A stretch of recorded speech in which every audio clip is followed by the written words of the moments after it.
इथे उपस्थित असणाऱ्या सगळ्यांनाच माझा मनपूर्वक प्रणाम। आपल्या मनामध्ये वसत असणाऱ्या ईश्वराला मनापासून प्रणाम करत आजच्या या ऐतिहासिक अशा व्याख्यानमालेचं प्रथम पुष्प गुंफण्यासाठी मी उद्युक्त झालेलो आहे। माझं हे भाग्य की मला या ऐतिहासिक अशा गीता धर्म मंडळाच्या 100व्या वर्षामध्ये होणाऱ्या अनेक कार्यक्रमांमध्ये जे अनेक कार्यक्रम आहेत त्यामध्ये काही कार्यक्रमांमध्ये सहभागी होण्याची संधी मिळाली। गेले 2 दिवस मी कोकणामध्ये रत्नागिरीच्या अलीकडे आणि आंबाघाट संपल्यानंतर आंबाघाट आणि रत्नागिरी या दोहोंच्या मध्ये कोंडगाव साखरपा नावाचं एक गाव आहे।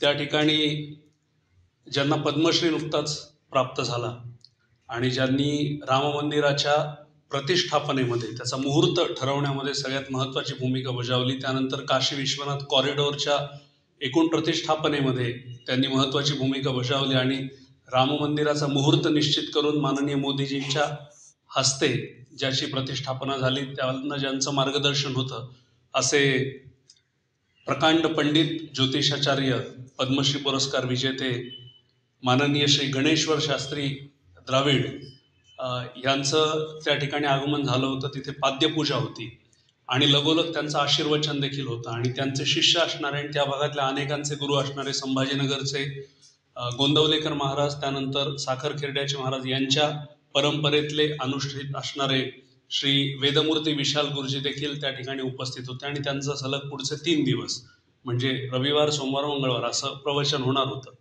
तर त्या दोन्ही कार्यक्रमांचं निवेदन करण्याचं भाग्य मला लाभलं। त्यांनी त्यासाठी आमंत्रित केलं होतं आणि सांगण्याचा मतितार्थ असा की सलग हा 3रा दिवस आहे की संत वाङ्मय, संत साहित्य, आध्यात्मिक अनुभूती यामध्ये रमत रमत वसत वसत चिंतन करत करत हा भवसागर तरुण जाण्याचा प्रयत्न आपण सगळे करत असतो। तो प्रयत्न माझ्याकडनं देखील होतोय आणि सेवा म्हणून तो भाग झाला आणि सलग 3ऱ्या दिवशी त्याच संदर्भामध्ये त्याच्या नजीक जाणाऱ्या विषयावर चिंतन करत असताना मला मनस्वी असा आनंद झालाय। माझं हृदय अवर्णनीय अशा आनंदानं भरून गेलेलं आहे आणि कालही बोलताना परवाही बोलताना आमची साधारण जी चर्चा झाली त्यामध्ये संत वाङ्मयाच्या संदर्भात प्रचंड मोठं चिंतन झालं।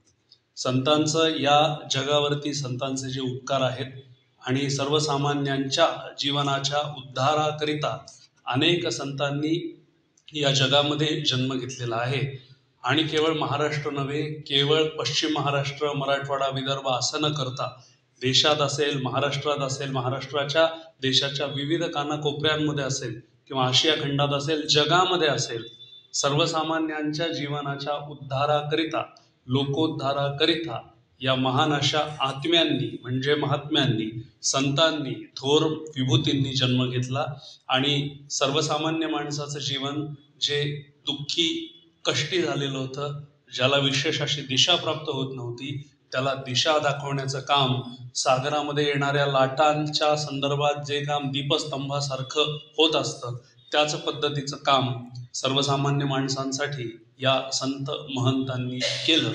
प्रसंगी आपलं सगळं जीवन त्याच्यासाठी खर्ची घातलं आणि म्हणून देशाची सेवा करण्यासाठी जसे क्रांतिकारक उपयोगी ठरतात, अपेक्षित असतात, महत्त्वाचे ठरतात, त्याच पद्धतीनं सर्वसामान्य माणसाला अंतर्बाह्य निर्मळ बनवण्याकरता आणि चारित्र्याच्या सिंचनातून संस्कारांची रोपं उगवण्याकरता, मानवतेच्या मळ्यामध्ये भलेपणाचं पीक लावण्याकरता, सद्गुणांची शेती करून संयमाचं अन्नधान्य पिकवावं लागतं आणि मगच जीवनाचं शेत नांगरलं जाऊ शकतं हा विचार समजण्याकरता किंवा बाहेर निंदेचा पाऊस पडत असताना भलेपणाची छत्रीच उघडून धरायला लागते हा विचार करण्याकरता आणि तो विचार आपल्या जीवनात आणण्याकरता अशा बहुत उपयोगी कार्यांसाठी, समयांसाठी संत वाङ्मयाचं मोठं महत्त्व आहे। आणि म्हणून आपण तर खरं म्हणजे कोणीच नसतो। तुकाराम महाराज म्हणतात तसं, कायमी पामर जाणे अर्थभेद, वदवी गोविंद तेची वदे, की मी पामर आहे असं महाराज स्वतः म्हणतात। त्यामुळे तुमचा आमचा प्रश्न अगदी अलहिदाच वेगळाच आहे, परंतु महाराज म्हणतात कायमी पामर जाणे अर्थभेद, की मी पामर आहे, मी गरीब आहे, मी भणंग आहे, मी फाटका आहे, कायमी पामर जाणे अर्थभेद, की वेदांचा वगैरे अर्थ मी काय जाणणार, गीतेचा अर्थ मी काय जाणणार, संत साहित्याचा ज्ञानदेवांनी जे सांगितलं किंवा इतर संत विभूतींनी जे परमेश्वराचं चिंतन आपल्यापर्यंत आणलं ते मी काय सांगणार. कायमी पामर जाणे अर्थभेद, वदवी गोविंद तेची वदे. आता गोविंद म्हणजे फक्त भगवान श्रीकृष्ण न राहत गोविंदाच्या रूपात विठ्ठल असू शकतील, श्रीराम असू शकतील, भगवद्गीतेचे भाष्यकार असणारे आपले निर्माते असणारे श्रीकृष्ण असू शकतील, किंवा कोणीही आपला एक नियंता असू शकेल, परमेश्वर असू शकेल. त्यामुळे कायमी पामर जाणे अर्थभेद, वदवी गोविंद तेची वदे. आणि दुसऱ्या एका अभंगामध्ये संतश्रेष्ठ तुकाराम महाराज असंही म्हणून जातात की आता ही नम्रता त्यांनी एका बाजूला दाखवलेली, त्यांनी सांगितलंय मी पामर आहे, आणि दुसऱ्या बाजूला ते म्हणतात वेदांचा जो अर्थ आहे तो फक्त आम्हालाच माहिती आहे आणि बाकीच्यांनी त्याचा सगळा फक्त भार व्हायचा आहे. म्हणजे दुसऱ्या बाजूला ते असंही सांगतात. मग एका बाजूला ते असं सांगतात की मी फक्त उपकारापुरता उरलेलो आहे, आणि दुसऱ्या बाजूला ते असं म्हणतात की तुका आकाशा एवढा आहे. म्हणजे संतांचे वेगवेगळे रूप वेगवेगळ्या परिस्थितीमध्ये सर्वसामान्यांना मार्गदर्शन करण्यासाठी निर्माण होत असतात. आणि अशा अनेक संतांनी, विभूतींनी, थोर महात्म्यांनी वेळोवेळी आपल्याला मार्गदर्शन केल्यामुळे त्यांना त्यांच्या जीवनाचं मार्गदर्शन झाल्यानंतर आपल्याला त्यांनी आपल्या मार्गाचं यथोचित दर्शन केल्यामुळे त्यांच्या विचाररूपी अत्तराचे 4-2 थेंब आपल्या अंगावर पडल्यामुळे आपलं जीवन हे सुगंधित झालं, हे आपल्याला मान्य करायला लागेल. एवढे सगळे आपल्या संतांचे, महंतांचे आपल्यावर थोर असे उपकार आहेत. आणि त्यामध्ये मी म्हटलं तसं महाराष्ट्रातले संत हे अगदीच आघाडीवर आहे, कारण वारकरी संप्रदाय असेल, रामदासी संप्रदाय असेल, भगवद्गीतेच्या माध्यमातून निर्माण झालेले, रामायण महाभारताच्या माध्यमातून निर्माण झालेले अनेक संत महंत आहेत. आता या संतांनी साध्या गोष्टी सांगितल्या. मागे आपण त्याचा अनेकदा जिकर केला होता की सगळ्यांप्रती तुम्हाला करुणा असली पाहिजे, सगळ्यांप्रती प्रेम असलं पाहिजे, दयाभाव असला पाहिजे, दया क्षमा शांती तेथे देवाची वस्ती, असं पुन्हा संतश्रेष्ठ तुकाराम महाराज म्हणतात. वारंवार त्यांचा उल्लेख येतोय, कारण त्यापासून आपण या व्याख्यान विवेचनाला सुरुवात करणार आहोत. आणि नंतर काही संतांची वचनं आणि त्यांचे विचार आपल्या या विचाररूपी नद्यांमध्ये येत शेवटी ते जीवनरूपी सागराला मिळणार आहेत. तर तिथे सगळ्यात महत्त्वाचे हे संत तुकाराम महाराज. संत तुकाराम महाराजांचं आध्यात्मिक त्यांची जी अनुभूती आकलन होतं ते तर अत्यंत उच्च दर्जाचं होतं. त्याबद्दल आपण विचार फक्त करू शकतो किंवा आपल्या विचाराच्या कक्षेच्याही ते पलीकडे असतं. मात्र त्यांनी जे सामाजिक चिंतन मांडलं ते सामाजिक चिंतन सुद्धा महत्त्वाचं आहे. सामाजिक चिंतनामध्ये संतांच्या मला असं वाटतं की 2 प्रकारची मूल्य आपण जीवन जगत असताना असतात. एक म्हणजे शाश्वत अशी मूल्य असतात आणि दुसरं म्हणजे प्रवाही अशी मूल्य असतात. शाश्वत मूल्य म्हणजे मागे आपण यावर चिंतन केलं होतं कधीतरी मागच्या 1-2 वर्षांमध्ये, की शाश्वत मूल्य अशी मूल्य की जी जगामध्ये कुठेही तुम्ही गेलात तरीही कधीही बदलणार नाही. आणि प्रवाही मूल्य म्हणजे स्थल, काल, वेळ याच्या सापेक्ष ते बदलत असतात. शाश्वत मूल्य ही निरपेक्ष आहे, तिथे कशाचाही त्या बदलामध्ये त्याच्यामध्ये कशाचा परिणाम होणार नाही. परंतु ही जी प्रवाही मूल्य आहेत ही प्रवाही आहेत. नदी जशी प्रवाही असते तशी ती प्रवाही आहेत मूल्य. आणि ही सगळी मूल्य शेवटी आपल्या भूमीला जशी मुळं चिकटून बसलेली असतात, सागराला जशा लाटा वेगळ्या करता येणार नाहीत, बासरीपासून जसे सूर वेगळे करता येणार नाहीत, झाडापासून जशी सावली फळं वेगळे करता येणार नाही, परमेश्वरापासून जसं भक्त वेगळं करता येणार नाही, या सगळ्यांमध्ये जसं अद्वैताचं नातं असतं, द्वैताचं नातं नसतं. हे 2 वेगळे नसून ते केवळ एकच असतात. म्हणजे सूर्यापासून निर्माण होणारी किरणं ही जरी वेगळी दिसत असली, भासत असली, तरीही त्याचं ते मूळच अंग असतं. आणि म्हणून अशी ही मूल्य, शाश्वत मूल्य ही जमिनीला चिकटून बसलेली मुळं जशी असतात तशी असतात. आणि या शाश्वत मूल्यांमध्ये आपण मगाशी ज्याचा जिकर केला ती म्हणजे दया असेल, क्षमा असेल, शांती असेल, प्रेम असेल, सद्भाव असेल, करुणा असेल. संतांनी साधं साधं सोपं सांगितलं. म्हणजे सगळ्यांना मदत केली पाहिजे, इतरांसाठी आपलं हृदय तुटलं पाहिजे, इतरांच्या प्रती आपल्या मनामध्ये कळवळा असला पाहिजे. मध्यंतरी 4-5-6 वर्ष विवेकानंदांच्या साहित्याचा अभ्यास करण्याचा योग आला. त्यामध्ये त्यांचं एक सुप्रसिद्ध वाक्य आहे, him I call Mahatma whose heart bleeds for the poor, की ज्याचं हृदय इतरांसाठी द्रवतं आणि ज्याचं हृदय इतरांसाठी तुटतं तोच खरा महात्मा आहे आणि बाकी कोणीही महात्मा नाही. आणि म्हणून तुम्ही या सगळ्या संतांचं पूर्ण आकलन आपण करण्याचा प्रयत्न केला तर त्यांचं हृदय सतत इतरांसाठी तुटत गेलं, त्यांचं हृदय इतरांसाठी सतत द्रवत गेलं आणि त्यातनं फक्त करुणेचा पाझर फुटत गेला. आणि हे सगळे विचार त्यांनी शाश्वत मूल्यांमध्ये मांडली. आणि दुसरी मूल्य म्हणजे प्रवाही मूल्य, ज्याच्यामध्ये आपला जो वेश आहे, आपली जी वेशभूषा आहे, खानपानाच्या पद्धती आहेत, या अगदी ज्ञानदेवांच्या काळात, तुकाराम रामदासांच्या काळामध्ये, नंतर मराठ्यांच्या या सगळ्या पानिपताच्या काळामध्ये, ब्रिटिशांच्या काळामध्ये आणि आजच्या काळामध्ये जमीन आसमानाचा यामध्ये फरक आहे. परंतु हे जरी असलं तरी ही जी शाश्वत मूल्य आहेत, पहिली मी सांगितली, ती मूल्य जगामध्ये कुठेही आपण गेलो तरी देखील ती तशीच आहेत. म्हणजे तुम्हाला आफ्रिकेमध्ये आपण गेलो, पंजाबमध्ये आपण गेलो, श्रीलंकेमध्ये आपण, अगदी दीव दमणमध्ये आपण गेलो, जगामध्ये कुठेही आपण गेलो तरी आपल्याला सर्व संतांनी, धर्मग्रंथांनी, महात्म्यांनी मूळ जी तत्व सांगितली ती सगळी हीच तत्व आहेत. म्हणजे तुम्ही कुराणचा जरी अभ्यास केला, बायबलचा, धम्मपदांचा अभ्यास केला, भगवद्गीतेचा तर प्रश्नच नाही, भगवद्गीतेचा अभ्यास केला, साधारण हीच मूलभूत तत्व आहे.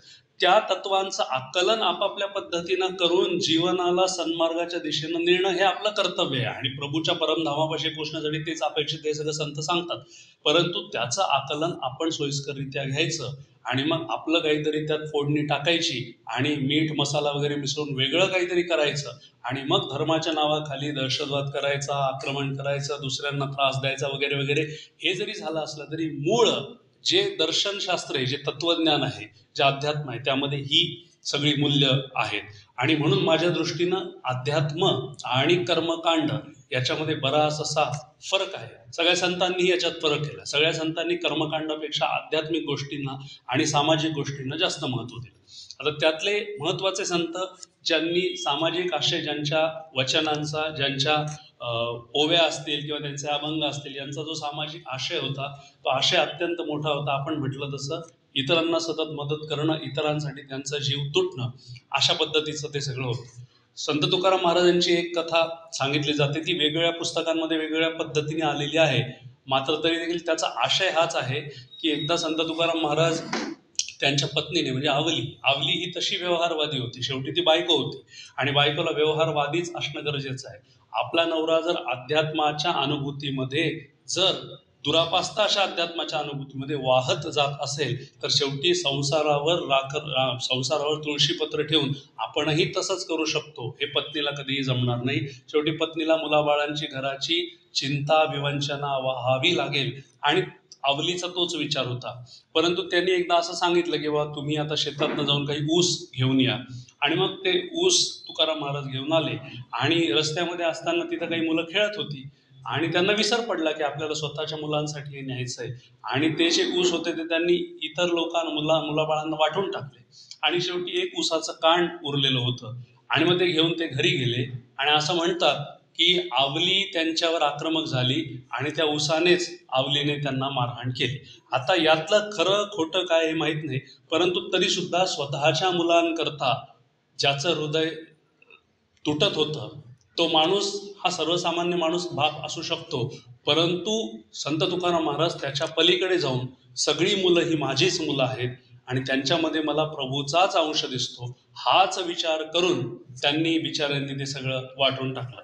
किंवा दुसरं म्हणजे ते असेच रस्त्याने जात असताना कुणीतरी त्यांना चुकीची वागणूक दिली आणि तो चपलांचा हार वगैरे करून त्यांच्या गळ्यामध्ये घातला असं म्हणतात. आणि शेवटी त्यांना एका गाढवावर बसवून असं त्यांना पुढे नेण्यात आलं. त्यावेळेस ज्या चपलांचा हार केला होता त्या चपलांचा हार केल्यानंतर त्यांच्या डोळ्यामध्ये पाणी होतं. मग कुणीतरी विचारलं स्वतःला संत म्हणवता की काय, त्यावेळेस ते म्हणाले की बाबा मला तुमच्या पायामध्ये चपला नाहीत आणि त्यामुळे तुम्ही चपलांच्या शिवाय अनवाणी चालत आहात, त्यामुळे तुमच्या पायांना किती वेदना होत असतील हे पाहून माझ्या डोळ्यामध्ये पाणी येतंय. असा विचार करणारे तुकाराम महाराज हे स्वतः तसे वागले, हे स्वतः तसे जगले आणि म्हणून त्यांच्या जीवनामधली जी काही महत्वाची अशी अमृत आपल्या जीवनावर शिंपडली गेली आणि म्हणून त्या तत्वांना अजरामत्व प्राप्त झालं, अशी अनेक तत्व त्यांच्या जीवनामध्ये आहेत.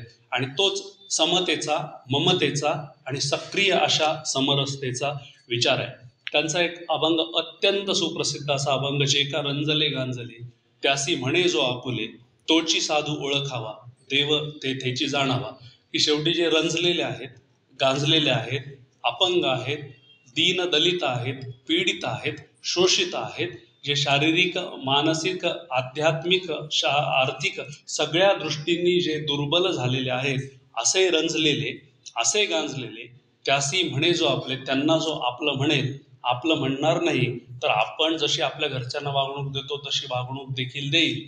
आणि ते करत असताना असं जे कोणाकडनं होईल तो माणूस किंवा ती स्त्री ही शेवटी साधू म्हणून ओळखली जाईल, साध्वी म्हणून ओळखली जाईल. आणि देव हा वेगळा कोणी नसून देव हा आपल्याला तिथेच दिसू शकेल.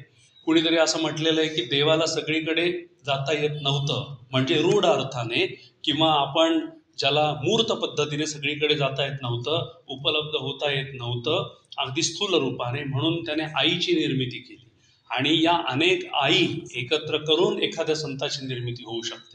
आईचा जीव आपल्या लेकरांसाठी तुटतो, मात्र संतांचा जीव हा समस्त जगासाठी तुटतो.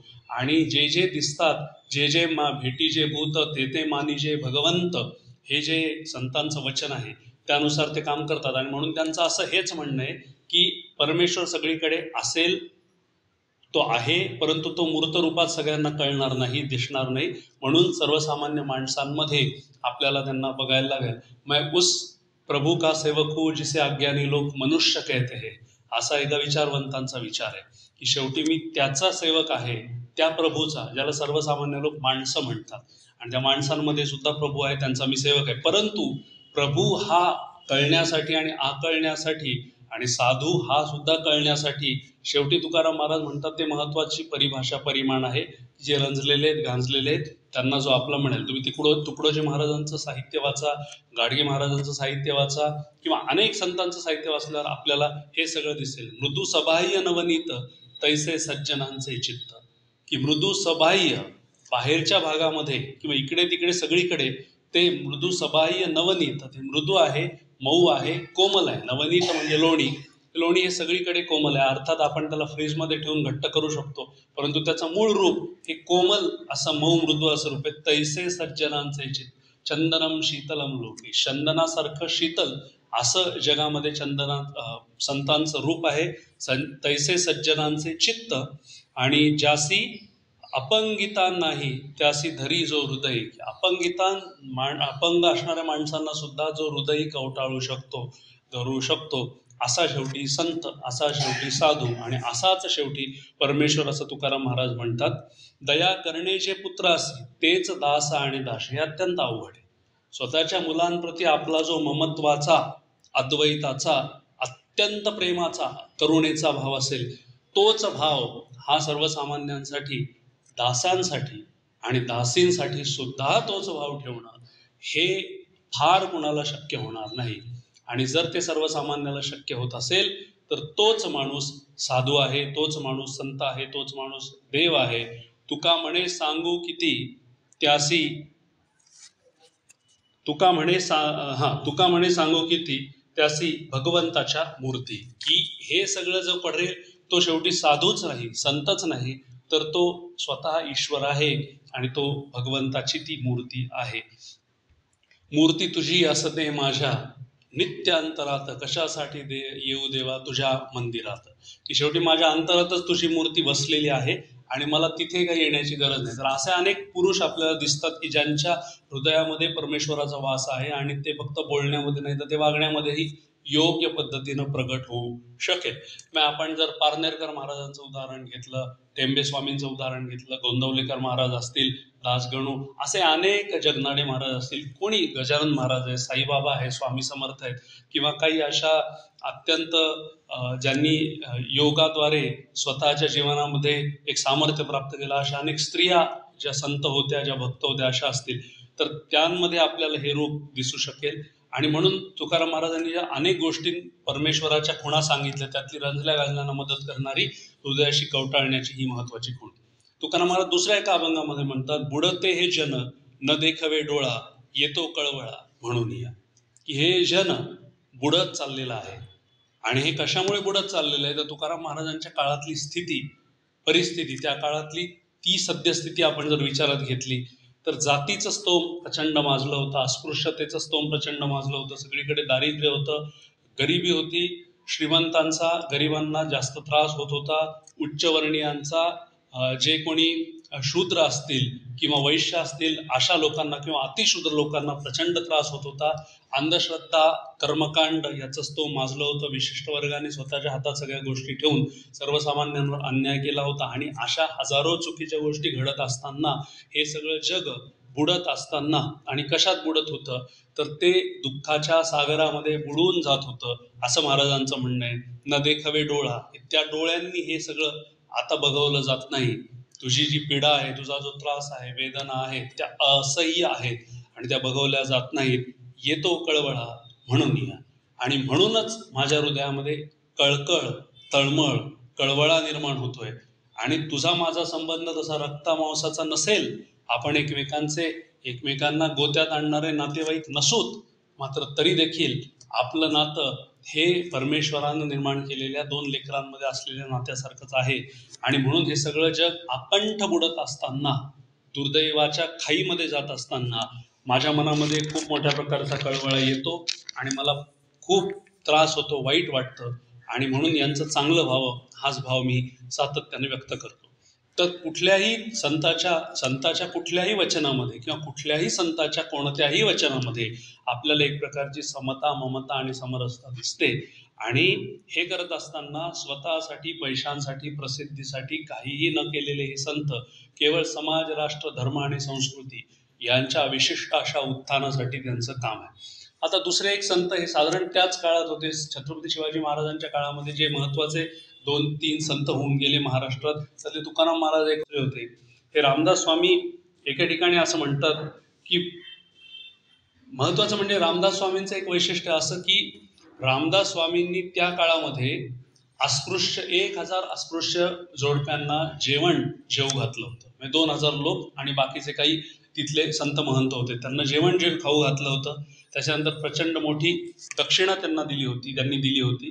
आणि समर्थ प्रताप हा जर ग्रंथ आपण पाहिला गिरीधर स्वामींचा, तर त्यामध्ये आपल्याला असे अनेक उल्लेख आलेले सापडतील, आपण ते पाहू शकता. परंतु हे सगळं कळताना मला हे सांगायचं आहे की तुकाराम महाराज कुठेतरी असं म्हणाले होते की रामदास म्हणाले होते, जैसे बोलणे बोलावे, तैसे चालणे चालावे, बोले तैसा चाले त्याची वंदावी पावले, संत तुकाराम महाराज म्हणतात. म्हणून त्यांच्यामध्ये अनेक साम्य आहे. तर त्यांचं हेच आहे की या दोघांनी त्यांच्या आयुष्यामध्ये समता, ममता आणि सक्रिय अशी समरसता जगली, अनुभवली.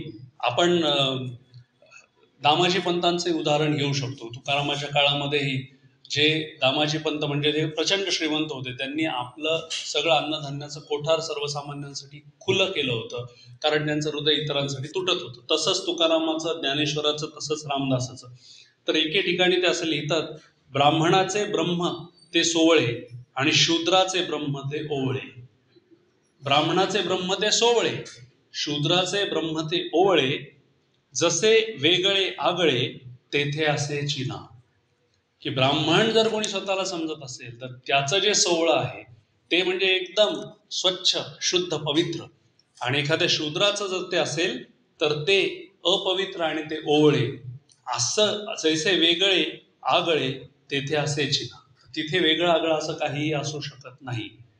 त्यामुळे ब्राह्मण समाजाने या सोहळ्याच्या संदर्भामध्ये खूप अहंकार ठेवण्याचं कारण नाही, किंवा शूद्रांनी स्वतःला कमी समजण्याचंही कारण नाही. शेवटी सोवळं हा शब्द आपल्या सभोवती जे आधी भौतिक, पंचभौतिक घटकांचं वलय असतं, स्वतःच्या भोवती असणारं वलय, त्यातून स्ववलय, मग तो सोवळे असा तो शब्द तयार झालाय.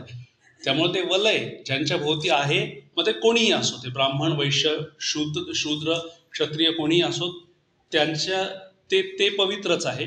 प्रत्यक्ष ब्रह्म ते रायासी, नीच ब्रह्म ते परिवारासी, ते भेद तायापास मुळीच नाही. राजाला काहीतरी वेगळं, सर्वसामान्यांना काहीतरी वेगळं असं होणार नाही.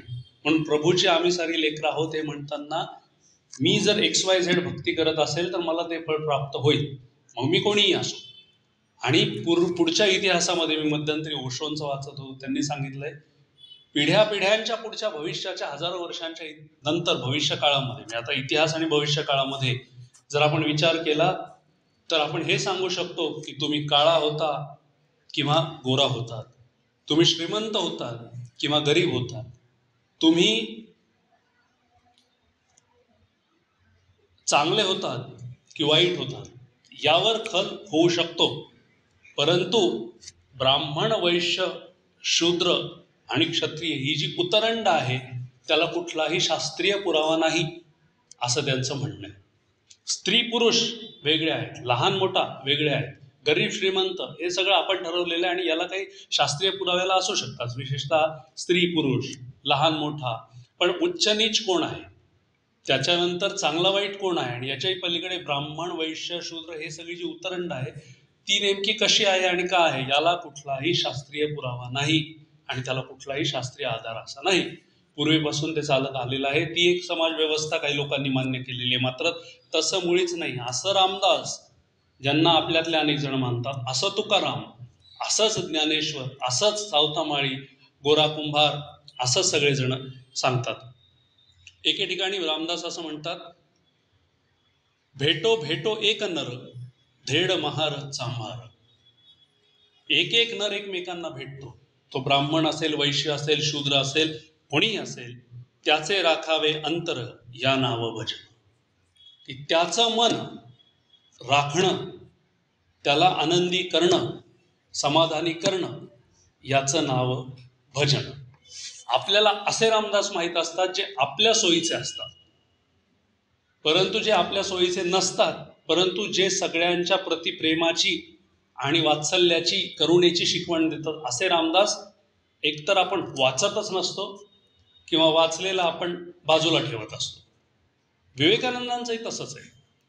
विवेकानंदांचे जर अनेक जाज्वल्य विचार आपल्यासमोर आले तर आपल्याला प्रश्न पडेल, हेच ते विवेकानंद आहेत. विवेकानंद देवाला प्रचंड मानत होते, तुम्हाला माहिती आहे, धर्माला मानत होते, परंतु एके ठिकाणी ते असं लिहितात, I don't believe in God that doesn't wipe tears of widow, nor the religion that doesn't bring a piece of bread to orphans. की मी अशा देवावर विश्वास ठेवत नाही जो विधवेचे अश्रू पुसणार नाही, आणि अशा धर्मावर मी विश्वास ठेवत नाही जो भुकेल्याच्या पोटी अन्नाचा घास घालत नाही. जर असा देव असेल जो विधवेचे अश्रू पुसणार नाही, आणि असा धर्म असेल जो भुकेल्याच्या पोटी अन्न घालणार नाही, त्याला मी माझ्या आयुष्यात कदापि मानणार नाही. हे विवेकानंदांचं अत्यंत प्रसिद्ध असं वचन आहे, जे आपल्यापैकी फार कमी जणांना माहीत असेल. आपल्यासमोर एक भगवे विवेकानंद आणलेले असतात किंवा आपण तेच वाचलेले असतात, परंतु हे विवेकानंद किंवा या देशातला कुत्रा जोपर्यंत उपाशी आहे तोपर्यंत देव, धर्म, अध्यात्माचं नाव घेण्याची काहीही आवश्यकता नाही, हे विवेकानंदांचं वचन आहे. विवेकानंदांनी सर्वसामान्य माणसांवर जेवढं प्रेम केलं, सर्वसामान्य स्त्रिया, वेश्या सुद्धा त्यांच्यासाठी तेवढ्याच महत्वाच्या होत्या, आणि त्यांचं हृदय त्यांच्या परिवर्तनासाठी सुद्धा तेवढंच तुटत होतं. ही समता, ममता आणि समरसता जशी संतांच्या जीवनामध्ये होती तशी ती त्यांच्याही जीवनात होती. आणि म्हणून एके ठिकाणी असं म्हणतात की या देशातले देवघरातले सगळे देव पुढच्या 50 वर्षांसाठी पूर्णपणे बाजूला काढून ठेवा आणि तिथे फक्त भारत मातेची स्थापना करा, असं ते म्हणतात. कारण तरच या देशात समरसता येईल, या देशाला स्वातंत्र्य मिळेल, या देशामध्ये जे काही अन्याय अत्याचार होत आहेत ते सगळे दूर करण्यासाठी पहिले स्वतंत्रता गरजेची आहे. हे विवेकानंदांचं वचन कदाचित आपल्याला माहीत नसतं. आपल्याला खूप थोडे, म्हणून मी म्हणतो की विवेकानंद काय, रामदास, ज्ञानेश्वर, तुकाराम, सावरकर मागे आपण बोललो, आपल्याला खूप थोडक्यात माहीत असतात, आपल्याला पूर्ण माहीत नसतं. यांचं जर खरं आपण तत्व स्वीकारायचं ठरवलं तर आपण सुद्धा एक प्रकारे कन्फ्युज्ड ज्याला म्हणतो तसं होऊन जाण्याची शक्यता आहे, कारण त्यांचे वेगवेगळ्या पद्धतीचे वेगवेगळे विचार त्यांनी मांडले. रामदास आणखी एके ठिकाणी म्हणतात, अनाथांचा नाथ रे, त्याला कैसी जात रे, चोखा मेळा संगे जेवी, दही दूध भात रे. की अनाथांचा नाथ आहे, त्याला कैसी जात आहे, चोखा मेळा त्याच्या संगे जेवतो, आणि दही दूध भात रे. की ज्याच्यासोबत दही दूध भात चोखा मेळा खातो त्याला कसली जात आणि त्याला कसला धर्म. रामी रंगले मन असो नीच जाती, त्यांच्या चरणाची वंदीन मी माती. हे एक संत वचन आहे की जिथे रामामध्ये मन रंगलेलं आहे, मग तो नीच जातीचा जरी असला तरी चालेल, त्याच्या चरणांची वंदीन मी माती, की त्याच्या चरणांची धूळ सुद्धा मला स्वर्गा समान प्रिय असेल असं. आणि उच्च नीच म्हणू नये, सकळांचे निवावे हृदय, राखावी बहुतांशी अंतरे, भाग्य येते तदनंतरे. की तुम्हाला हे सगळ्यांचं हृदय जपावं लागेल, सगळ्यांप्रती प्रेम ठेवावं लागेल, तरच भाग्याची निर्मिती होईल. हा माझा, हा परका, हा उजवा, हा डावा, हा उच्च, हा नीच असा भेद करणं हे म्हणजे आपण स्वतः आपली नरकाच्या दिशेने वाट मोकळी करण्यासारखं आहे असं म्हटलं जातं. आणि यात असंही आहे की असं जर कोणी करत असेल तर त्याला तर ते करू देऊच नये आणि स्वतः देखील त्या पद्धतीने करू नये. आणि इतरांच्या अशा कर्मांमध्ये घुसणारा माणूस सुद्धा तो त्याच्याच शिक्षेच्या पात्र किंवा लायक ठरतो. म्हणून आपल्या आयुष्यातही आपण अनेक वेळा बघतो की आपलं सगळं चांगलं चाललेलं असतं, दुसऱ्यांचंही चांगलं चाललेलं असतं, दुसऱ्यांचं काहीतरी चुकतं आणि वाईट चाललेलं असतं आणि मग आपलंही त्याबरोबर सुरू होतं, कारण आपण हळूहळू त्यांच्या कुठल्या तरी कर्मांमध्ये घुसतो आणि त्याचा भाग होतो. रस्त्याने मी जातोय, जोरात गाडी आली, माझा मित्र न बघता चाललाय आणि गाडी त्याच्या अंगावर जात असेल, मी पण न बघता जात असेल त्याच्यासोबत, तर माझंही त्यामध्ये नुकसान अटळ आहे. आणि म्हणून जे कोणी अशा पद्धतीचं काम करत असतील, जिथे जातीभेद मानत असतील, धर्मभेद मानत असतील, लिंगभेद करत असतील, त्यांच्यासाठी ते तर नुकसानीचं ठरणारच आहे, परंतु त्यांना जे साथ देत आहेत त्यांच्यासाठी सुद्धा हे अवघड ठरणार आहे. म्हणून राखावी बहुतांशी अंतरे, भाग्य येते तदनंतरे. की म्हणजे याचा अर्थ सर्वसामान्य माणसांनी इतरांसमोर हाजी हाजी करणे किंवा लाळ घोटणे, ज्याला आपण लोचटपणा म्हणतो, किंवा लोणी लावणे, तसं करणं नाही, तर स्वाभिमान जिवंत ठेवून आपण बहुतांशी अंतरे जर राखू शकत असू तर ते आपल्याला भाग्य त्याच्यानंतर प्राप्त होऊ शकेल. कारण कर्माच्या सिद्धांताच्या दृष्टीनेही आपण योग्य प्रकारे आपली वागणूक ठेवत असतो. तर असं काहीसं रामदासांनी सांगून ठेवलं. तो काय आता दासबोधामध्ये बऱ्याच ठिकाणी ते आलेलं आहे, करुणाष्टकांमध्येही अप्रत्यक्षरित्या आलेलं आहे, तुकारामाच्या गाथेमध्येही आलेले आहे. आणि ती काय सगळे सागर आहेत, समुद्र आहेत, त्यातले 4-2 थेंब काढून तुमच्या अंगावर शिंपडण्याचा मी आणि तुम्हाला दिलासा देण्याचा मी या ठिकाणी प्रयत्न करतोय. शेवटी बाबासाहेब आंबेडकर एकदा म्हणाले होते की जीवनाच्या सागरामध्ये, तुडुंब अशा सागरामध्ये मी पूर्णपणे भिजण्याचा प्रयत्न केला, परंतु जीवन आता संपत असताना मला हे लक्षात येतंय की गुडघाभर पाण्यात सुद्धा माझे पाय भिजू शकले नाहीत, एवढा तो सागर अथांग होता, तो ज्ञानसागर अथांग होता. तेच असं म्हणाला की मला एवढं कळतं की मला काहीही कळत नाही. आईन्स्टीन असं म्हणाला होता की आयुष्यभर मी साधना केली, चिंतन केलं, परंतु एका छोट्या अशा जे सागराचा मोती असतो, त्या मोत्यांच्या आजूबाजूला जे मातीचे कण पडलेले असतात, तेवढं सुद्धा ज्ञान मी मिळवू शकलो नाही, असं त्यांचं म्हणणं आहे. आता मगाशी मी विशाल गुरुजींचा उल्लेख केला, त्यांच्याशी बोलत होतो, मी त्यांचा परिचय लिहून घेत होतो. तर त्यांनी सांगितलं, काय परिचय देऊ मी, काही विशेष परिचय माझा नाहीये, सांग भगवत भक्त आहेत एवढंच सांग माझा परिचय. आणि त्यांनी सांगितलं की मी दुसऱ्या एका संताचा परिचय लिहून घेत होतो तुझ्यासारखाच. तर त्यावेळेस त्यांनी 36 वर्ष वेदांचं अध्ययन केलं होतं, 36 वर्ष. आणि मग मी त्यांना परिचय विचारला की गुरुजी तुमचं मी काय काय सांगू. काय नाही म्हणाले, वेदांचा विद्यार्थी आहे आणि अध्ययन चालू आहे, एवढंच सांग. एवढे नम्र माणसं आपल्या आजूबाजूला आहेत आणि एवढे विद्वान माणसं आहेत, विद्वज्जन आहेत, परंतु ते अत्यंत नम्र झालेले आहेत. आणि मी केलेलं हे, मी फक्त माध्यम आहे, मी काहीही केलेलं नाही, हे सगळं समाजाचं आहे. इदम न मम राष्ट्राय स्वाहा समाजाय स्वाहा, समाजाय स्वाहा केलेलं आहे, राष्ट्राचं आहे, माझं काहीही नाही, असं त्यांचा म्हणण्याचा मोठेपणा आहे. आणि हे सगळे संत महंत महापुरुष त्यामुळेच ओळखले जातात. आपण ज्ञानेश्वरांना तर आद्य संत म्हणून, माऊली म्हणून त्यांना म्हणतो. आईचं हृदय जर तिच्या लेकरांसाठी व्याकुळ होत असेल तर समस्त लेकरांसाठी जिचं हृदय व्याकुळ होते ती माऊली. अशा ज्ञानेश्वरांना पुरुष असताना देखील आपण माऊली म्हणतो, कारण महिलांमध्ये जशा काही पद्धतीचं पौरुषत्व असतं, तसंच काही मुलायम असं निर्मळ पण तर आहेच आहे, परंतु एक मऊ मृदूपणा हा काही वेळा पुरुषांमध्ये पण असतो. आणि म्हणून तुम्ही जर असं बघितलं तर अनेक वेळा पुरुष भावना विवश होतात, परंतु महिला या अत्यंत समर्थपणे त्या परिस्थितीशी तोंड देत उभं राहतात. आता आपल्या ज्ञानेश्वर माऊलींचा आपण विचार केला तर त्या ज्ञानेश्वर माऊलींनी तर प्रचंड त्रास सहन केलाच. म्हणजे मला हे सांगायचंय की विशिष्ट जातीचे ते एका असताना त्या जातीद्वारे अनेक लोकांना त्रास त्या काळी दिला जात होता, असं आपण वाचतो. सवर्ण आणि मग उच्च नीच वगैरे भेद, परंतु ज्ञानेश्वर महाराज हे स्वतः त्या एका विशिष्ट जातीचेच होते, ज्या जातीमुळे त्रास झाला, परंतु ज्ञानेश्वर सुद्धा त्यातनं सुटले नाही.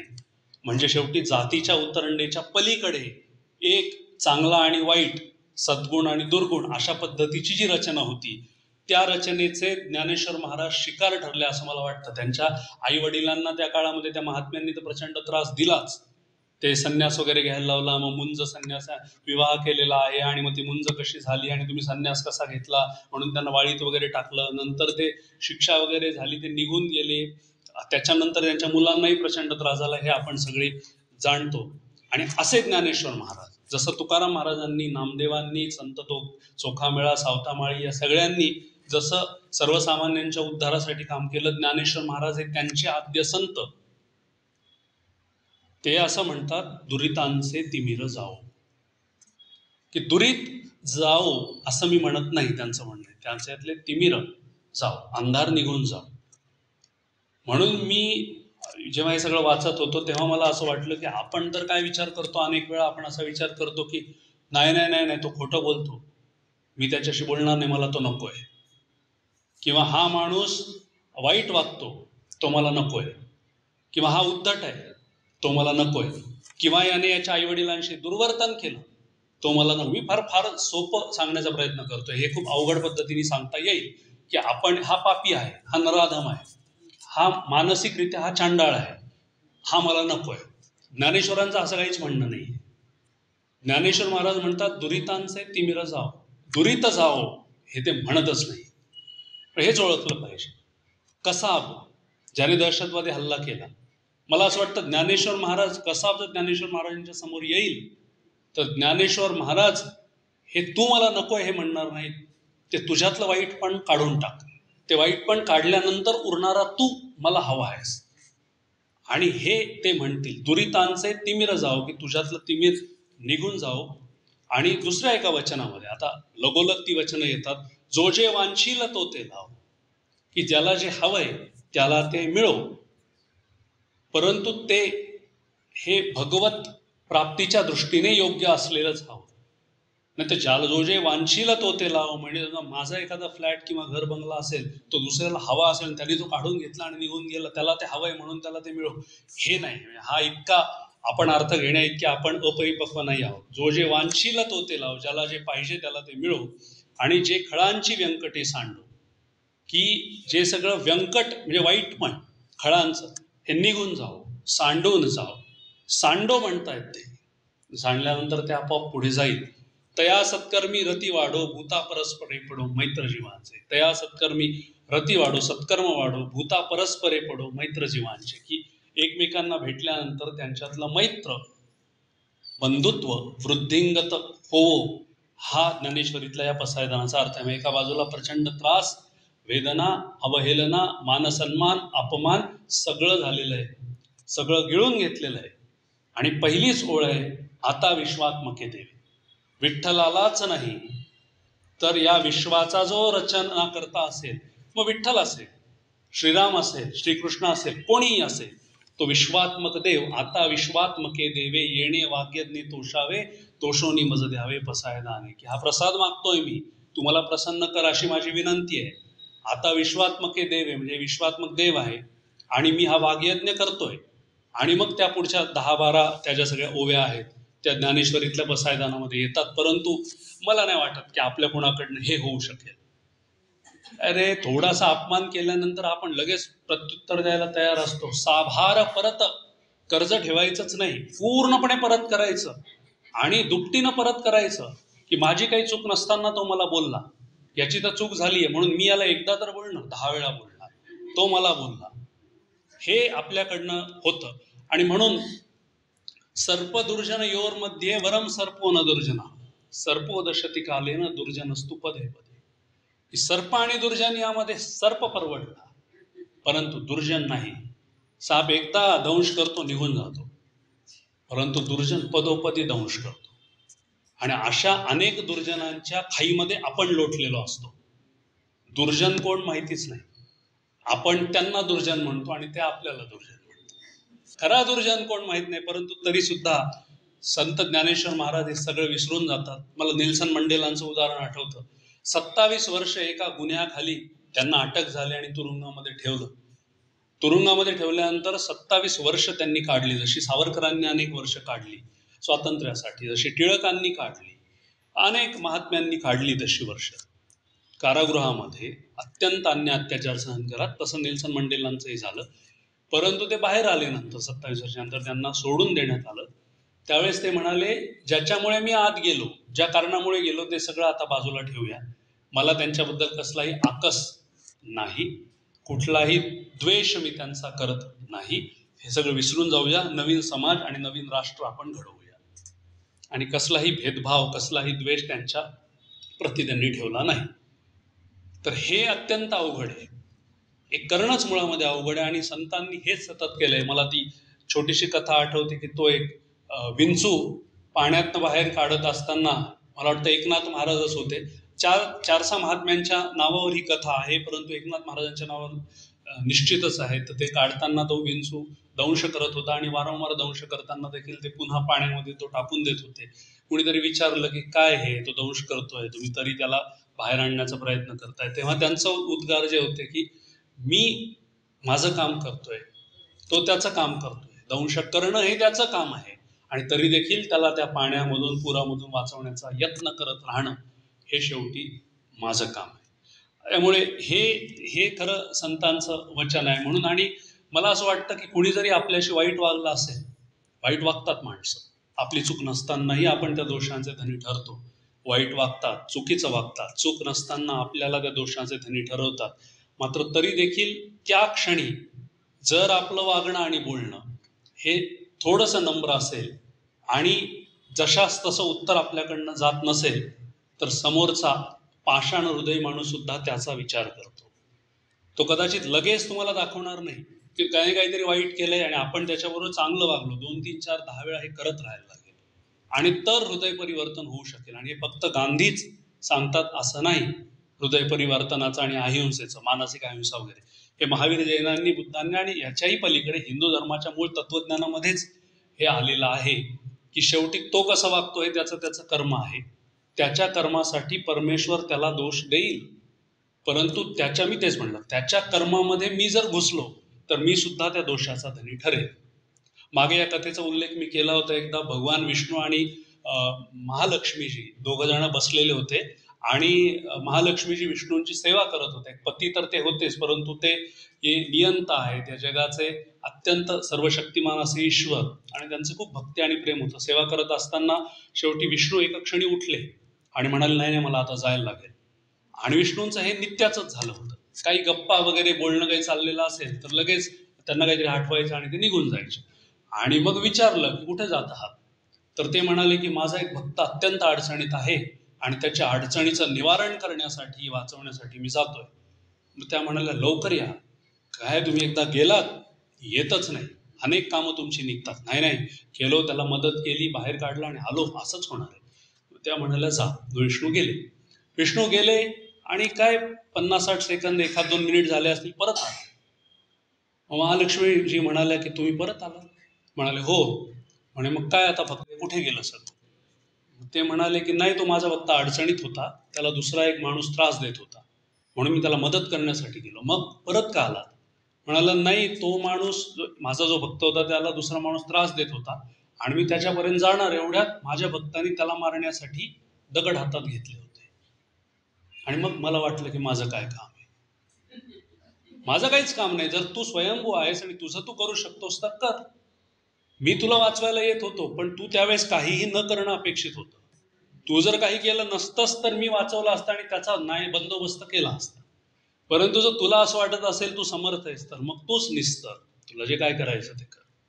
शेवटी हेच संतांचं सांगणं आहे की परमेश्वरावरती जर तुम्ही सगळं सोडून देत असाल तर ज्याच्या त्याच्या कर्मानुसार, ज्याचा त्याचा लेखाजोखा स्वर्गात नरकात व्हायचा तो होईल, परंतु तुम्ही त्याचे धनी होऊ नका, त्यांच्या कर्मामध्ये घुसण्याचा प्रयत्न करू नका. मग त्याच्यासाठी सहावं लागेल, सहन करावं लागेल, त्रास सहन करावा लागेल, चूक नसतानाही सहन करायला लागेल, परंतु त्याचा लेखाजोगा ती कुंडली वर मांडली जात आहे या विश्वासाने दुर्लक्ष करणे आणि त्याला असं म्हणतात की त्याला इंग्रजीत रिॲक्ट करणे, जे आपण म्हणतो प्रतिसाद द्यायचाच नाही. आणि मग परमेश्वर बघतो की अरे हा माणूस ही बाई यांच्या कर्मामध्ये घुसली नाही, असं ती अशी ती आहे. संतांचं पण त्याचे त्यांनी कधीच काही केलेलं नाहीये आणि त्याचं फळ त्यांना आयुष्यभर मिळत राहिलं. परमेश्वराच्या अत्यंत नजीक अशी जागा त्यांना सातत्यानं मिळत राहिली. त्यातले ज्ञानदेव ज्ञानदेव एके ठिकाणी म्हणतात, सर्व पाणी गंगेमध्ये मिसळलं जातं आणि ते एका रूपाचं पाणी होतं. 10 नद्या असतील तर ते गढूळ असेल, स्वच्छ असेल, चांगलं वाईट पाणी, सगळं पाणी एकत्र जेव्हा समुद्रामध्ये मिळतं तेव्हा सगळी लाकडं ही वेगवेगळी असू शकतात, चांगली वाईट असू शकतात, कमी दर्जाची उच्च, किंवा एखादं चंदनाचं असेल, एखादं कमी दर्जाचं असेल, परंतु ते सगळं मिसळून जेव्हा एक केलं जातं तेव्हा त्या अग्नीमध्ये टाकल्यानंतर ते एकच होतात. ते ते हे चंदन आणि हे असं राहत नाही, ते एक लाकूड तयार होतं. तसं ब्राह्मण, वैश्य, शूद्र एकमेकांमध्ये मिसळून जाऊनच हा जीवनसागर तयार होतो. तिथे तुमच्या दृष्टीने आता महत्व असेल हा या जातीचा तो त्या जातीचा, परंतु ते जेव्हा समरस होतात तेव्हा एक समाज तयार होतो आणि तो समाज अत्यंत बलशाली समाज आहे. ज्ञानेश्वर सुद्धा सांगतात, याचा विचार आपल्याला करायला लागेल. म्हणून स्वतः मी या जातीचा, धर्माचा, पंथाचा, लिंगाचा हा भेदभाव करून आपण जर वेगळे होत असू तर काही काळ ते होऊ शकेल, परंतु व्यक्तीचं हित होऊ शकेल, समष्टीचं हित होणार नाही. आणि मला वाटतं स्वातंत्र्यवीर सावरकरांनीच मला काय त्याचे नावाचा जो निबंध त्यांचा आहे त्याच्यामध्ये त्यांनी सांगितलंय की मला काय त्याचे या 3 शब्दांमध्ये आपल्या समाजाची विवंचना आहे. की काय व्हायचं असेल मला काय त्याचे, तिकडे आग लागली मला काय त्याचे, एखादा ऍक्सिडेंट झाला मला काय त्याचे, हे हे हे हे आणि मग दुसऱ्यांच्या कर्मामध्ये मी का घुसायचं, हा संतांचा उपदेश आपण अत्यंत सोयीस्कररित्या घेतो. ऍक्सिडेंट झालाय, मी कशाला त्याच्या कर्मात घुसू, असं आपण करतो. अर्थात हे चांगलं वाईट हे मी काही सांगणारा कोण, मी काही सांगत नाही, फक्त मी सांगतोय काय आहे सद्यस्थिती. तर हे असताना आपल्याला विशेष काही पडलेलं नसतं, परंतु दुसऱ्या बाजूला ह्यांचं हृदय सर्वसामान्यांसाठी तुटत असतं. मला मध्यंतरी एक फार सुंदर कथा मकरंदबुवा रामदासी, मकरंदबुवा सुमंत, हे जे रामदास स्वामी त्यानंतर गोंदवलेकर महाराज आणि त्या परंपरेतलेच आहेत, सज्जनगडावर असतात, यूट्यूबवर खूप सुंदर प्रवचन त्यांची, कीर्तनं, भागवत वगैरे आहे, तुम्ही कधीतरी ऐका. सोलापूर असेल, मुंबई असेल, पुणे असेल, कोकणात, मराठवाड्यात सगळीकडे त्यांची झालेली आहेत आणि अप्रतिम सुंदर ते बोलतात. तर त्यांनी एका त्यांच्या प्रवचनामध्ये एक कथा सांगितली होती. ती कथा मी या ठिकाणी सांगण्याचा प्रयत्न करतो की एक साईबाबांच्याकडे एक पती पत्नी त्यांच्या सेवेसाठी शिर्डीच्या तिथे दाखल झाले आणि दाखल झाल्यानंतर सेवा करत होते आणि जवळपास महिनाभर तिथे राहून सेवा करण्याचा त्यांचा मानस होता. त्या प्रपंचात ते अडकले आणि साईबाबांनाही बरं वाटलं की बाबा भक्त त्यांचं एक व्यावहारिक जीवन, फायदा तोटा ही गणित बाजूला ठेवून गुरूंच्या तिथे, संतांच्या तिथे सेवा करण्यासाठी येत आहेत. आणि हे सगळं चालू असताना त्या काळामध्ये तार असायची, काही वर्षांपूर्वी. तर तिथे तार आली आणि ती तार अशी होती की तुमचा मुलगा, एकुलता एक मुलगा, ज्याला तुम्ही घरी ठेवून आलेला आहात काही ज्येष्ठांच्या उपस्थितीमध्ये, तर तो प्रचंड आजारी पडलेला आहे आणि तुम्हाला आता यायला लागेल. आणि मग ते म्हणाले की बाबांना की बाबा आम्ही जातो, आम्हाला जाण्याची अनुमती द्या, आमचा मुलगा आजारी आहे. साईबाबा म्हणाले अरे काही नाही होत, थांबा तुम्ही इथेच. मग ते म्हणाले की ठीक आहे. मग ते आता बाबांची आज्ञा, गुरूंची आज्ञा, ते थांबले. मग 2 दिवसांनी तार आली की आता दुःख त्यांचं जे आहे, दुखणं जे आहे, आयुष्यातलं दुःख 50% वाढलेलं आहे आणि आता 50% तो जगेल आणि 50% मरेल अशी परिस्थिती आहे, तुम्हाला यायला लागेल. मग त्यांनी बाबांना सांगितलं. बाबा म्हणाले की रे काही नाही होत, मी सांगितलं ना काही होत नाही, बसा. पोराबाळाचं काय चालूच असतं. मग ते म्हणाले की ठीक आहे आम्ही थांबतो. मग 2-4 दिवसांनी तार आली, तिसरी तार आली. 75% आता दुखणं वाढलेलं आहे आणि वाचेल याची शक्यता 25% आहे, मरेल याची शक्यता 75% आहे. आता तरी तिथून मुक्त व्हा आणि इकडे या. बाबांना सांगितलं. बाबा म्हणाले परत परत परत तेच काय लावलंय तुम्ही, काय सांगितलं तुम्हाला, ते काय व्हायचं ते होईल, तुम्ही इथे थांबा, शेवटी ज्याचं त्याचं ते कर्म असतं. मग आता शेवटी आईचं हृदय, आई थोडीशी चवताळी, आक्रमक झाली, पण बोलली नाही काही. पुरत 4 दिवसांनी आणखी एक तार आली. आता जवळपास याच्यात 10, 12, 15 दिवस निघून गेले, तार आली. आता जगण्याची शक्यता 5% ही नाही, अंत्यसंस्कारासाठीच कदाचित यायला लागेल अशी स्थिती निर्माण झालेली आहे. स्वतःचं मूल असेल यायचं तर या, यायचं नसेल तर येऊ नका, तुमच्याशिवाय अंत्यसंस्कार उरकावे लागतील. आणि मग ती शेवटी माता आक्रंदन करत बाबांच्या जवळ गेली आणि बाबांना म्हणाली की हे असं असं झालेलं आहे. ते म्हणे काय झालं? म्हणे काही नाही म्हणे, त्या काळामध्ये 100-150 वर्षांपूर्वी कोणी देवी वगैरे असे जे आजार होते, कर्करोग असेल, देवी अशा प्रकारचा कॅन्सर वगैरे काही त्याला झालेला होता आणि गाठ तयार झाली होती. आणि मग ते तिथे गेले. बाबांनी सांगितलं ठीक आहे, आता एवढं तुमचं हृदय तुटतं ना, मला तुम्ही आता निरोप घ्या आणि तुम्ही तिथे निघून जा. ते तिथे निघून गेले आणि मुलगा ठणठणीत बरा झाला होता. डॉक्टरांनी विचारलं काय झालं? ते म्हणे नाही, एवढी मोठी गाठ होती. ते भेटायला गेले मग बाबा साईबाबांना परत. साईबाबांनी ती गाठ घेतली होती स्वतःकडे, तेव्हाच घेतली होती. म्हणून साईबाबा सांगत होते की तुम्ही काळजी करू नका, निश्चिंत राहा. शेवटी संत महात्मे, थोर महात्मे, गुरु कळत न कळत त्यांच्या त्यांच्या परीने सर्वसामान्यांसाठी, भक्तांसाठी काही ना काही करत असतात. एखाद्याला एखादा गुरु भेटतो, अनुग्रह आपण घेतो, दीक्षा घेतो, एखाद्याचं तसं भाग्य नसतं, तरी सुद्धा परमेश्वर, संत हे आजूबाजूला भेटणारे लोक सातत्यानं मार्गदर्शन करत असतात. फक्त आपल्याला कधी कधी ते ओळखता येत नाही. एखादा माणूस आपल्या बाजूला असतो, भीक मागत आपल्याकडे आलेला असतो आणि काठी असते हातामध्ये, वृद्ध असतो, थकलेला असतो, अंग असा कृश शरीर यष्टीचा असतो आणि आपण त्याला अरे बाबा नाहीये माझ्याकडे काय, तुला सांगितलं ना, पुढे पाठवतो आणि पुढे गेल्यानंतर बघतो तो दिसत नाही. ते गजानन महाराज असू शकतात. एखादी स्त्री देवीच्या रूपात, स्वामी समर्थांच्या रूपात येऊ शकते, हे होऊ शकतं, परंतु ते आपल्याला ओळखता येणार नाही. आणि म्हणून शेवटी हा ममतेचा, समतेचा, समरसतेचा जो विचार आहे तो संतांनी सातत्यानं दिला की इतरांचं दुःख हे आम्ही आमच्याकडे घेतो आणि तुम्हाला सुख देण्याचा प्रयत्न करतो. प्रत्येक वेळा ते सुख एखाद्या फ्लॅटच्या, गाडीच्या, पैशांच्या रूपातच नसेल. कधी कधी एखादा आजार निघून जाईल, कधी कधी एखादं 100 असलेलं दुःख 20 वर येऊन पोचेल, असं वेगवेगळ्या पद्धतीने असू शकतं. परंतु आपण ते अनेकदा ओळखू शकत नाही. मग आपण बघताना असं बघतो, संत किंवा परमेश्वर बघताना असं बघतात. ते ड्रोन वगैरे कॅमेरा असतो, असा केल्यानंतर सगळ्यांना सगळं दिसतं, आपल्याला असं नाही दिसू शकत. आणि असं म्हणतात की परमेश्वरही हे सगळी विवंचना वाहताना मागचा जन्म, पुढचा जन्म, हा जन्म हे सगळ्यांचं गणित मांडलेलं असतं आणि त्यातून मग होणारी उपाययोजना केली गेलेली असते. मध्यंतरी मी अशी पण एक मध्यंतरी कथा वाचली होती की ज्याच्यामध्ये एक मानवी, मागे याचा उल्लेख केला होता परंतु आता तो विषय आहे म्हणून परत एकदा सांगतो की एक माणूस, काही मुलं आंब्याच्या झाडाखाली खेळत होते आणि कैऱ्या होत्या, दगडं मारायचे आणि कैऱ्या खाली पडणार आणि ते उचलून त्याचा आस्वाद घेणार, असं चाललेलं होतं. उन्हाळ्याचे दिवस होते. पण कुणालाही लक्षात आलं नाही की कैऱ्या आपण मारताना कैऱ्या खाली पडतात, परंतु ते दगड मागे जाऊन कुणाला तरी लागतायत. कुणीतरी तिथे तपश्चर्या करत बसलं होतं आणि रडण्याचा आवाज आला. ते गेले आणि ते म्हणाले की साधू बुवा काय झालं? म्हणजे काय, तो काहीच बोलले नाही, तपश्चर्येत होते. मग ते पुन्हा म्हणाले की काय झालं? साधूबुवा काहीच बोलले नाही. परत त्यांनी विचारलं. असं 15-20 मिनिट जवळपास चालू होतं. साधूबुवांची तपश्चर्या भंग झाली नाही. शेवटी मुलांचा आग्रह म्हणून त्यांनी ते डोळे उघडले. डोळ्यातनं प्रचंड पाणी येत होतं. मुलं म्हणाले काय झालं? म्हणे काही नाही म्हणे, तुम्ही इथे खेळत होते आणि ते दगड मारत होते त्या ह्याला आणि ते मला लागत होते दगड. मग मुलं म्हणाले यार तुम्ही स्वतःला साधू संत म्हणवता आणि तुम्हाला काय 4-2 दगड लागले तर तुम्ही आम्हाला, म्हणजे तुम्ही तुमच्या डोळ्यातनं एवढं पाणी वगैरे येतंय वगैरे, मग कसले संत काय?